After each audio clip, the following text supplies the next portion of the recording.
Welcome back. The United Nations says Cyclone Idai has triggered what it calls massive disaster in southern Africa and the lives of hundreds of thousands, probably millions of people. Let's get more news from that now. Here's Joyce Ohaja in London.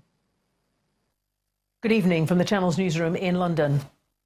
New Zealand's Prime Minister Jacinda Ardern has vowed to deny the mosque attacker notoriety. Speaking in Parliament for the first time since the atrocity, she said she'll never use the gunman's name and urged others to do the same. 50 people were killed during Friday prayers in Christchurch last week. Danny Vucinovic reports. As the floral tributes continue to grow, New Zealand's Prime Minister is determined to make sure the victims are remembered, not the perpetrator. He is a terrorist, he is a criminal, he is an extremist, but he will, when I speak, be nameless. On the other side of the world, Turkey's President Erdogan is calling for capital punishment. At a rally, he urged New Zealand to restore the death penalty and showed extracts of the attacker's manifesto. You heinously and flagrantly killed 50 of our siblings who were praying. You will pay for this. If New Zealand doesn't make you pay, we know how to make you pay, one way or another. Ardern has promised the gunman will face the full force of the law. But for now, New Zealanders are being urged to pull together to support the Muslim community. Many are contributing in their own ways. Outside a church, pairs of white shoes represent each life lost. One of the sort of things we were aware of was the tradition of taking off your shoes as you went into worship. And suddenly the thought that there were 49, then 50 pairs of shoes that would never be filled again was just an image that just kept coming back. And a farmer who's owned semi-automatic rifles for at least 10 years decided to surrender his weapons, posting the move on social media with the hashtag Never Again.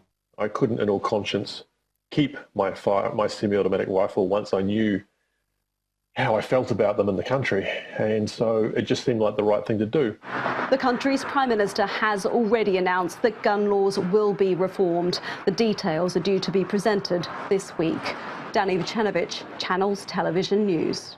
The number of people killed during Cyclone Idai is expected to rise significantly. New drone footage filmed by the Red Cross shows the scale of the destruction in Mozambique. Homes were flattened and villages wiped out near the capital, Beira. Extensive flooding is now hampering rescue efforts. More than 1,000 people are feared dead. Zimbabwe and Malawi were also hit. In Indonesia, flash floods in the eastern province of Papua have claimed dozens of lives. Thousands of people who were forced to flee their homes are now sheltering in evacuation centres. More than 350 properties have been destroyed. More bodies have been recovered from a site in China where a building collapsed. It happened on Friday after a landslide. At least 15 people are now known to have died. Rescue efforts are continuing. Boeing expects to have new software for its 737 MAX jets ready by the end of March. The plane was grounded after the Ethiopian Airlines crash earlier this month. Investigators say they found clear similarities with the Lion Air disaster off the coast of Indonesia last year. Airlines have been told the new update will limit the operation of the controversial MCAS system. Cockpit warnings will also be changed. The British Prime Minister Theresa May's Brexit plan has suffered another setback. Parliament's Speaker of the House, John Bercow, has told Mrs May that she can't submit her deal for another vote unless it's substantially different. It was rejected by lawmakers on 2 previous occasions. What the government cannot legitimately do is to resubmit to the House the same proposition or substantially the same proposition as that of last week, which was rejected by 149 votes.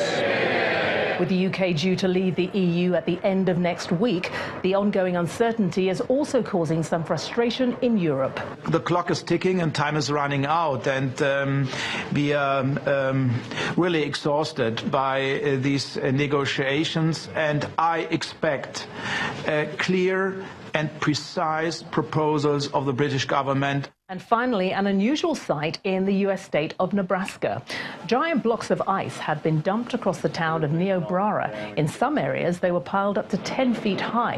The state was hit by a late winter storm called a bomb cyclone, and the slabs were carried by floodwaters, which have since receded. They're expected to start melting as temperatures rise over the coming days. And that's your international news around the world in 5. Thanks a lot, Joyce. That's a lot of ice indeed. To sports news now, here's Ayotunde Balogun.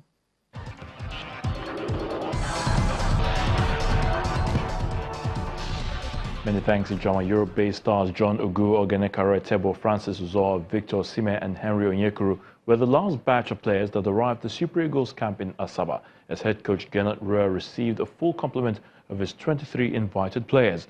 The team held their first official training session this afternoon and will train tomorrow before facing Seychelles in the 2019 AFCON qualifying game on Friday. The Super Eagles have already secured their place in the AFCON finals. Cup holders Nigeria begin the race towards a successful defense of their under-23 African title in Tunisia. That's on Wednesday when they take on Libya in a first-round, first-leg encounter of the qualification series. Wednesday's encounter kicks off at 3 p.m. Nigerian time at the March the 7th Stadium in Ben Gueden. A victory over 2 legs will pave the way to the final round of qualifiers for the champions, which is due in the month of June. Paris Saint-Germain PSG have won a legal battle against UEFA after the European Football Governing Body tried to reopen its investigation into the French club's spending on transfer fees and wages. The Court of Arbitration for Sport today upheld PSG's appeal against UEFA on the grounds that the body took too long to review its own decision to clear the French champions of breaking financial fair play rules. And Hoffenheim have agreed to sign Ajax Amsterdam assistant coach Alfred Schroeder for next season to replace coach Julian Nagelsmann, who is joining RB Leipzig. Schroeder was Hoffenheim's assistant coach from the year 2015 until January 2018 before transferring to the Dutch club. The 46-year-old Schroeder has also coached FC Twente in the Netherlands. And Rayo Vallecano have sacked coach Miguel Sanchez after a desperate run of 7 straight La Liga defeats, which is them staring relegation in the face. Rayo Vallecano did not name a new coach or say who will be in charge of training in the coming days. Now that's wrap on sports news. The news at 10 continues shortly.